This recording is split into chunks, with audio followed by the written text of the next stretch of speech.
everyone, this is Rapp with Rappsody and Rooms, and today I'm here to share a video with you about guest cleaning for your house. I have my regular cleaning that I do, but when guests come, I really want to make it a sparkling household for them to be in. So I do a little bit more over the top, and I wanted to share what I do, and maybe you can get some great tips and tricks out of it to make your cleaning a little easier. So to start off, I have my regular cleaning, and I like to start with dusting. I like to use a liquid form, whether it's a spray or an olive and lemon juice mix. The olive oil and lemon juice is great for dusting. Anything liquid repels it for longer, so I always recommend doing that. And then I like to move on to the bathroom. And I have my natural cleaning that I make using baking soda and vinegar primarily, and you can find all those recipes on my blog, so I love to do that for the bathroom. And then to finish off my regular cleaning, I like to focus on the floors. And first off, I like to vacuum to get all those crumbs and dirt up.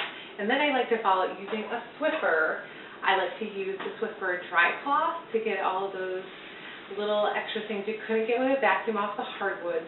And then for the bathrooms and touches in the kitchen, I also like to use the Swiffer wet jet. It's really good, and no one has time for a mop and a bucket anymore. No good. So that's my regular cleaning that gets me day to day, but then I also like to really kick it up a notch for my guests, and I move on to getting those deeper cleaning areas. And I like to start in the kitchen because that's the heart of the home. That's where your guests are probably going to spend a lot of their time, and it's also where all the messes are made anyways, so you really want to spend some time there. So I like to start with my appliances. I think that one of the best methods you can use is natural cleaners for the stove. No harsh chemicals, no bad smells. And I like to just spray it down with my vinegar and water combination and let that sit for a few minutes, wipe it off. Most of your food will have dissolved and come up when you wipe it down. But for those harder areas where the food is really caked on, I like to make a baking soda paste with just baking soda and water. All you have to do is make it the consistency of toothpaste, put it on those hard areas, let it sit for 5 minutes, come back with the vinegar and water spray. It'll have a chemical reaction where it bubbles and fizzes and makes it really cool. And then you wipe it down and all your food should come with it. So you got your stove, and then you move on to your microwave. And for the microwave, you just have to put a combination of vinegar and water in a bowl, steam it in the microwave for 5 minutes, let it sit for 5 minutes, take it out carefully, wipe it down with a cloth, and all your food should have come up when you wipe it down. Makes it really easy. And then for your refrigerator, all you have to do is use your vinegar and water spray. Just spray that on, wipe it down, you're good to go. Your appliances are all set. But what really brings my kitchen to over-top gleaming beautiful is focusing on those cabinets. We have an older home, so they're a couple decades old. Our home was built in the 60s. And these kitchen cabinets are beautiful, but they have had some wear. They have scratches. They're dry in some areas.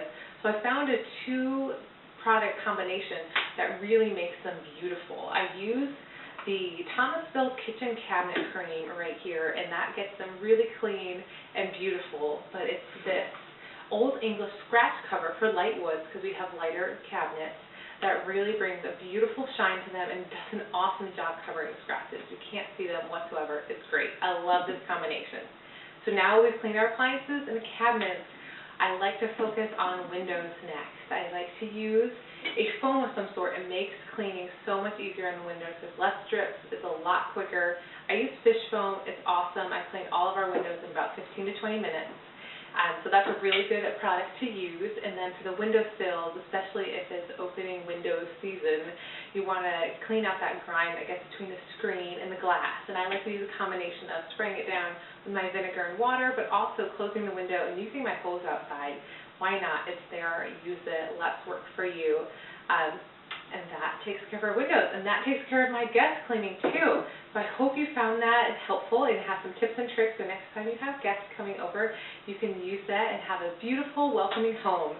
But I always like to say you need to add those personal touches too, because they're there to see you and not your home necessarily. So put some flowers out for them, or a special picture of you two or the family out, and that's really what guests appreciate about a home. Not just the clean floor, but the love that you have for them. So I hope you're all set to host your next overnight guest, and this will make it a little easier for you. Thanks so much for watching.